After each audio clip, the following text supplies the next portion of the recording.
আপনি কি কখনো ভেবে দেখেছেন কিভাবে একজন নেতার নির্দেশে বা বজ্রকণ্ঠে লাখ লাখ মানুষ রাস্তায় নেমে আসে, রক্ত খেলায় উন্মাদ হয়ে ওঠে, কেউ হয়তো জীবন দেয়, কেউ হয়তো জীবন নেয়। বাট এগুলো মানুষ কেন করে, কিভাবে করে? তো যখন আমরা ছোট ছিলাম তখন জীবন সম্পর্কে আমার ধারণা কম ছিল। আমরা কোনটা কাজ ভালো বা কোনটা কাজ খারাপ এটা একটা সিদ্ধান্তে আমরা দ্রুত আসতে পারতাম। যখন আমরা বড় হতে শুরু করলাম তখন বুঝতে পারলাম যে ভালো মন্দ নির্বাচন করা আসলে এতটাও সহজ না, এটা অনেক কঠিন একটা জিনিস। কারণ আহ, মানব জীবনের সাথে জড়িত সব কিছু আসলে অনেক কমপ্লেক্স। হ্যাঁ, তো আহ, এই যে আমাদের এই কমপ্লেক্স জীবন, হ্যাঁ, ধরুন যে আসলে একজন লোক আপনাকে সামনে তার নির্বাচন, তো সে আসলে নির্বাচনে জেতার জন্য সে নির্বাচনের প্রচারণা করছে, সে ইশতেহার দিচ্ছে, হ্যাঁ, এবং সে এইটা দিচ্ছে কারণ সে চাচ্ছে যে তার ভোটাররা তাকে ভোট দিক। হ্যাঁ, তো আহ, এই যে বাট সে কিন্তু জোর জবরদস্তি করে ভোটারদের থেকে ভোট নিতে পারবে না, তাকে আসলে আহ, এরকম টেকনিক ইউজ করা লাগবে। যেরকম যে আমরা ইশতেহার যেগুলো দিই যে আসলে আমি যদি ভোটে জিতি তাহলে আমি এই এই কাজগুলো করব। হ্যাঁ, বা সে সব জায়গায় প্রচারণা চালায়। তো আহ, এটা আসলে কেন করে বা এটা আসলে যুক্তিকতা কি? তো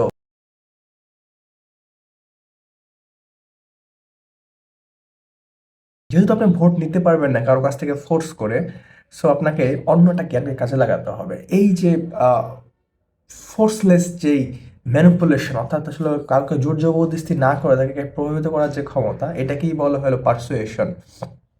চিন্তা করে দেখুন যে আসলে আপনি মোহাম্মদপুরে, ঢাকা মোহাম্মদপুরে কোনো একটা আহ, গলির ভিতরে রাত দুইটায় আসলে হেঁটে যাচ্ছেন এবং কেউ আপনার কোমরে, হ্যাঁ, পিস্তল বা ওই যে ওইটা দিয়া বললো যে ভাই তোর যা আছে সব কিছু দিয়া দে আর বাসায় চলে যা। হ্যাঁ, তারপর সুন্দর মতন দিয়ে আসবেন। সো এটা কিন্তু আসলে পারসুয়েশন না। হ্যাঁ, এটা হলো ফোর্স করছে আপনার থেকে, আপনাকে চিন্তাই করছে। বাট সেম লোকই যদি আপনাকে সকালবেলা বা মুক্তলতা সবার সামনে, হ্যাঁ, আপনাকে আহ, বলে যে আসলে দেখো এই জীবন যৌবনে, হ্যাঁ, এইসব ফোন টাকা পয়সা দিয়ে কি করবা, হ্যাঁ, জীবন তো আসলে খুবই ছোট, এগুলোর প্রতি আটকে থাকো না, হ্যাঁ, এগুলো থেকে বের হয়ে আসো, এইসব মুহ থেকে মুক্তি হয়ে যাও, হ্যাঁ, এই ধরনের নানা ধরনের কথাবার্তা বলে আপনার থেকে মনে করেন যে আপনি নিজের ইচ্ছায় আপনার ফোন টাকা পয়সা তাকে দিয়ে দিলেন তার কথায় প্রভাবিত হয়ে।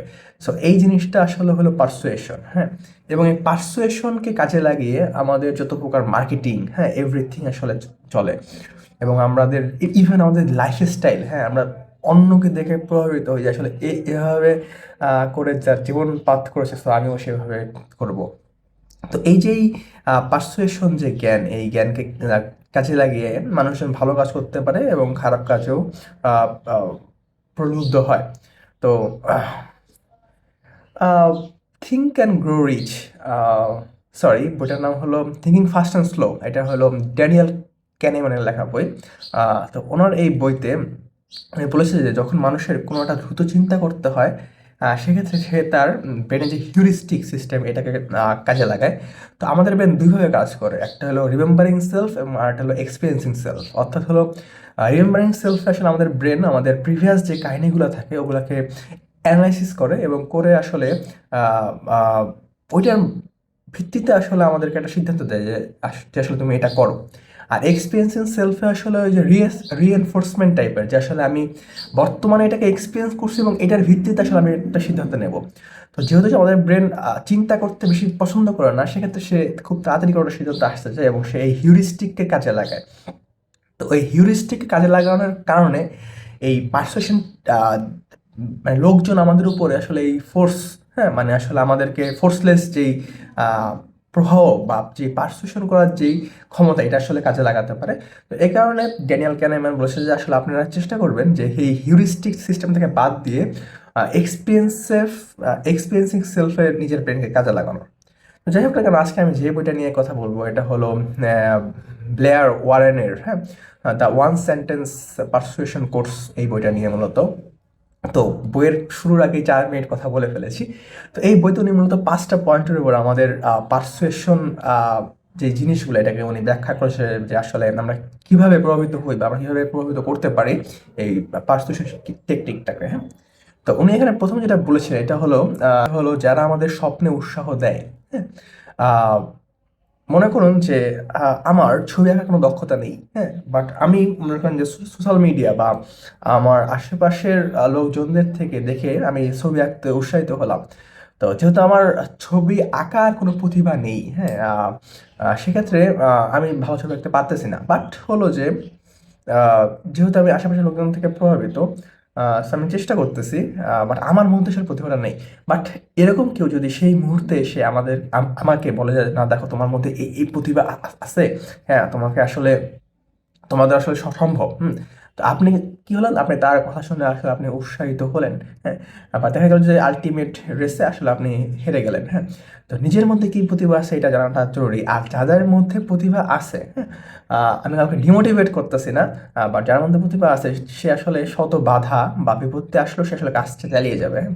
তো এই যে একটা লোক এসে আমার প্রতিভা না থাকা সত্ত্বেও সে আমাকে বললো যে আসলে দেখো না তোমার মধ্যে কোন গুণটা আছে, তুমি আসলে পারবা, হ্যাঁ। এটা ফেক বা মিথ্যা যাই হোক না কেন আমরা তার কথা আসলে প্রভাবিত হই এবং আমরা ভাবি যে সে আসলে আমাকে বিশ্বাস করছে, হ্যাঁ। তো এই যে এইটা হলো একটা পারসুয়েশন টেকনিক যে পরবর্তীতে আমরা তার কথাগুলা মনোযোগ দিয়ে শুনবো এবং তার কথা মেনে চলার চেষ্টা করবো বা তাদের কথাগুলো আমাদেরকে প্রভাবিত করবে। আর দ্বিতীয় যেটা সেটা হলো যে যারা আমাদের ভুলকে বা ব্যর্থতাকে যারা বোঝাতে দেয়, হ্যাঁ।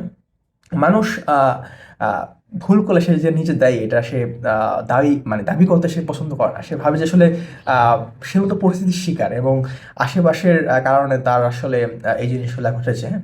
তো এই তখনই মনে করেন যে আমি কোনো একটা ভুল করেছি বা আমি কোনো একটা ব্যর্থতা, আমার কোনো একটা কাজে আমি ব্যর্থ হয়েছি, সো এই কারণে যদি কেউ আমাদেরকে এই ভুলে সাপোর্ট দেয় বা কোনো জাস্টিফিকেশন দেয়, তখন সেই লোককে আমাদের আসলে ভালো লাগে এবং তাকে আমরা পছন্দ করা শুরু করে দিই এবং ওই লোকটা আসলে আমাদেরকে প্রভাবিত করতে পারে।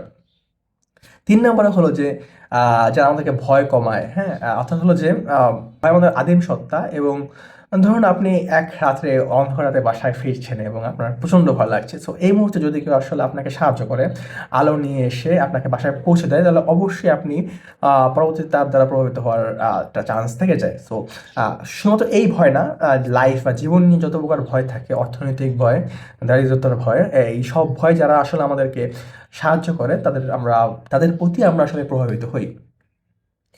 আহ, যারা আমাদের সন্দেহে নিশ্চয়তা দান করে, তার মানে উদাহরণ দিই যে যখন আমি স্কুলে ছিলাম, তো তখন আসলে এক আহ, লোক এসে আসলে আমরা বললো সে আসলে পৃথিবীটা গোল না, পৃথিবীটা আসলে ফ্ল্যাট, হ্যাঁ। তো এটা নিয়ে আসলে তুমুল মানে ক্লাসের মধ্যে তুমুল আলোচনা, হ্যাঁ, হ্যাঁ। সো এক ভাই এসে আসলে পরে আমাদের সন্দেহ দূর করলো, সে অনেক প্রমাণ, তারপর হলো লজিক আর এক্সপ্লেনেশন অনেক কিছু দিয়ে সে প্রমাণ করলো যে আসলে এই পৃথিবীতে ফ্লার্ট, হ্যাঁ। বাকি যারা করছে এরা আসলে আমাদেরকে ম্যানিপুলেট করার জন্য মানে করছে, হ্যাঁ। তারা আসলে চায় যে আসলে আমরা এই জ্ঞান থেকে দূরে থাকি, নানা ধরনের কথাবার্তা বলে আমাদের সেই সন্দেহ দূর করলো। তো আমাদের লাইফ যেহেতু জিনিসপত্র যেহেতু কমপ্লেক্স, হ্যাঁ, তো যারা আমাদের এই সন্দেহে নিশ্চয়তা দান করে তারা আসলে আমাদেরকে প্রভাবিত করার মানে সামর্থ্য রাখে এবং আহ, এখানে আপনি নানা ধরনের গুরুদের, হ্যাঁ, আমি একটু সামনে একটা ওয়ার্ড আমি লাগাতে চাচ্ছিলাম না, যাই হোক এই গুরুরা আসলে আমাদের সন্দেহে নিশ্চয়তা দান করে এবং আমরা তার প্রতি প্রভাবিত হই। এবং সবার শেষে যেটা হলো যে যারা আমাদের শত্রুদের বিরুদ্ধে পাথর মারতে সাহায্য করে, এটা হলো আমরা চাই না যে আসলে আমাদের শত্রু থাকুক এবং আহ, শত্রুর সাথে আমাদের আদর্শগত যে তফাৎ, হ্যাঁ, এটা আসলে আমরা সহ্য করতে পারি না, হ্যাঁ।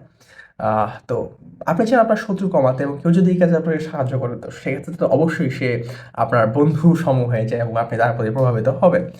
তো আপনি দেখবেন যে অনলাইনে যারা সেলিব্রিটি আছে, হ্যাঁ, যারা রাজনৈতিক সেলিব্রিটি বা অন্যান্য, তারা দেখবেন যে আসলে আপনি যাদেরকে শত্রু মনে করেন, হ্যাঁ, সাপোজ মনে করেন একটা দেশের, হ্যাঁ, বিশাল একটা জনসংখ্যা, হ্যাঁ, একটা জিনিসকে শত্রু মনে করে, হ্যাঁ। তো সেক্ষেত্রে যদি এরকম কোনো একজন লোক আসে, সে এসে যদি ওইটা নিয়েই, হ্যাঁ, মনে করেন যে কথা বলা শুরু করে দেয়, তাহলে আপনার আসলে তাকে ভালো লাগবে, হ্যাঁ, আপনি তার কথা মানে প্রভাবিত হবেন কোনো ওই যে ব্রেন ইউজ করা ছাড়াই, হ্যাঁ। তো আমি কারো নাম বলছি না, আপনি একটু অনলাইনে ঘাটাঘাটি করলে আসলে বুঝতে পারবেন যে আমি তাদেরকে বোঝাতে চেয়েছি। সো এটাই মূলত আসলে ৫ নম্বর পয়েন্ট, হ্যাঁ। তো এটাই আসলে এই ৫টা পয়েন্টের উপর বেস করে আসলে আহ, দুনিয়া এই দুনিয়ার যত প্রকার পারসুয়েশন ঘটে, হ্যাঁ, সব কিছু আসলে চলে, এর বাইরে আসলে কোনো কিছুই নেই। তো এটাই আজকের ভিডিও, দ্য আর্ট অফ পারসুয়েশনের উপরে। আশা করি সবাই বুঝতে পেরেছেন। ভালো থাকবেন, টাটা।